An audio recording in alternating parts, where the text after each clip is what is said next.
Kaixo, zuen orientatzaile virtuala nauzue eta zeregin garrantzitsu bat agindu didate. Zuei Urola Erdiko egoera sozioekonomikoaren eta lan merkatuaren berri ematea. Hasteko, kokatu egingo gara, zehazki mapan.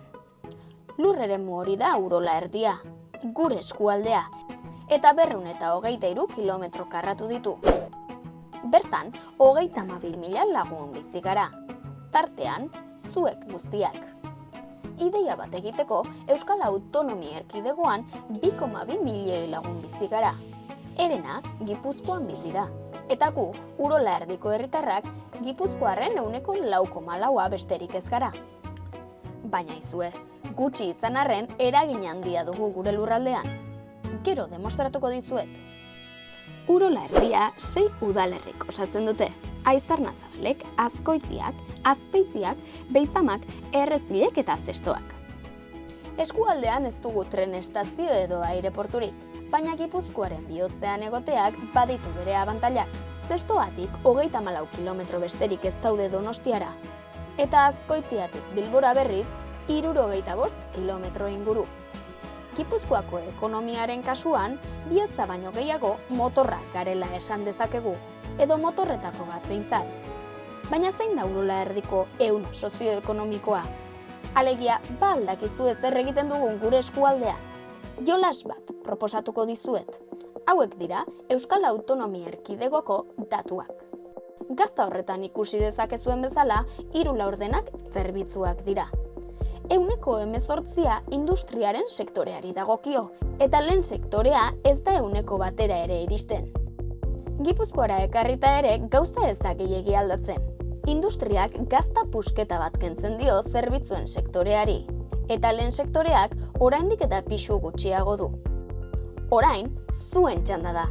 Nolakoa izango da sektoreen banaketa Urola Erdian? Nola banatzen da gazta? Egin apustu! Tira, ba hauetxek dira gure eskualdeko emaitzak. Urola Erdian industriaren pisua Gipuzkoaren bikoitza da, eta zerbitzuetatik oso gertu geratzen da. Ikusi lehen sektoreak gure eskualdean duen indarra ere. Bestalde, eraikuntzak erkidegoan eta Gipuzkoan baino pisu handiagoa du. Zer, emaitza hauek espero altzen dituzten? Datu hauek ulertzeko gure eskualdeko ehun sozioekonomikoa nik baino hobeto ezagutzen duen norbaitekin utziko zaituztet. Eskualdeko estruktura sozioekonomikoen bereziki nabarmendu nahi genuke izaera industriala. Eskualde hau bereziki industriala da. Jarduera industrialak 52% suposatzen du eta benetan iruditzen hori dela nabarmentzeko handiena. Bigarrengo nabarmentzeko kontua izango litzake bai txikikasko eta handikasko merkataritza sektorie. Gaur egun 10% suposatzeu, baina gure eskualdi hor fuerte sentitzen da. Jarraituko luke jarduera profesional eta zientifikuek baita ere, bereziki azken urteetan izugarrizko iloerie azaltzen nahi da eta guretzako sektore edo subaktibidade hau hola ilotzie oso importantie da eskualde bezala, balio erantzi eta enplegu kalitatezkoek ekartzeitulako. Honen ondoren konstrukzio eraikuntzako sektori dakeu. Naiz de urte batzuetan nabarmen jaitsi izan, momentu hontan pisu poliki dauke eta nabarmentzeko sektori dela esango genuke gure eskualdien. Ondoren, zerbitzuen atalien 2 nabarmentzen ditugu, ostalaritza alde batetik eta beste alde batetiken osasune eta gizarte politikak.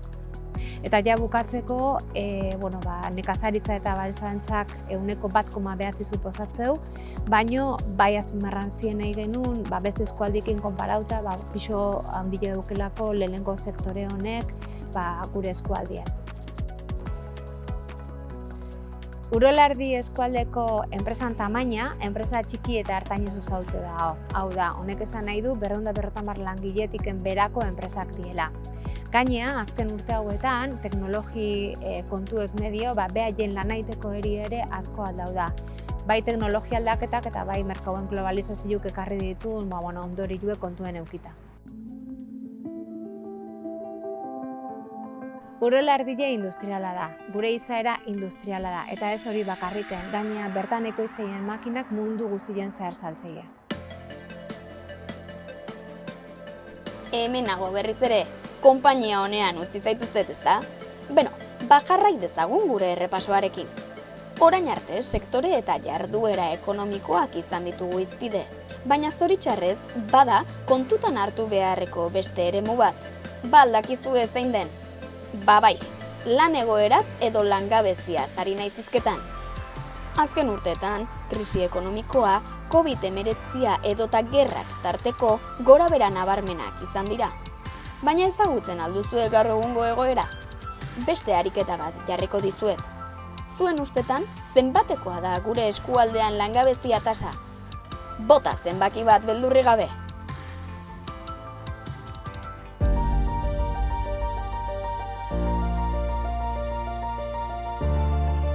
Zer, gerturatu altzarete? Tira, datua bera baino garrantzitsuagoa da, gaur egun lan munduaren funtzionamentua ezagutzea. Horretarako, lan mundua ondo ezagutzen duen beste lagun batengana jo dugu. Ondo ireki belarriak! Gaur egun, eskualdean daon lan merkatuan egoera, guaindala urte batzuk baino baikorrago da. Batetikan, bai da egila egoera desberdinetan eta leku desberdinetan gerra gaudela, pandemia bat pasa deula, eta presioan igoerak ere ekonomia bea makaldu iten dula, baino eskualdian langabezita sakontutan hartuta, esatia dakau egoera positibo batian gaudela, baikor batian gaudela, langabezitasa oso bajoa dalako gaur egun. Gaur egun, lana bilatzen nahi dan pertsona batek ezinbesteko baldintzetako bada ikasketak eukitzia. Bai, ez bakarrik lana bilatzeko momentuan, behin ja lana lortu dunean ere, gaur egun arlo desberdinetan edo arlo gehienetan, ezagutza horiek eguneratuta mantentzia ezinbestekoa da. Orduan etengabe joango da pertsona bat ikasten bere ibilbide profesionalean. Normalian elkarrizketa batitea jutegeanean enpresa batea, edo enpresa batek pertsona bat kontratatu berdunean 3 kontzeptu hartzen ditu kontutan. Batetik da, komentatzen nahi gean ezagutza hauek, bestetik da gaitasunak eta bestetik da jarrera. Ikasketak ezagutza hori emate digu azkenian, ez? Pertsona batek zer dakin gai baten aurrian. Gaitasunak izan leike pertsona batek ze aldun edo zertan dan ona. Izan leike komunikatzen, izan leike lantaldian, izan leike lidergo puntu badakalako, izan leike gauzak koordinatzeko, eta beste azken ezaugarria izango litzake jarrera. Eta jarrera da pertsona batek nahi dun edo ez du nahi. Batetik da ni dakit edo ez dakit, pertsona batek aldu edo ezin du, eta beste batetik izango litzake jakin edo hortaz aparte nahi duen edo ez. Eta horrek gaur egun ikargarrizko baloria daka enpresetan.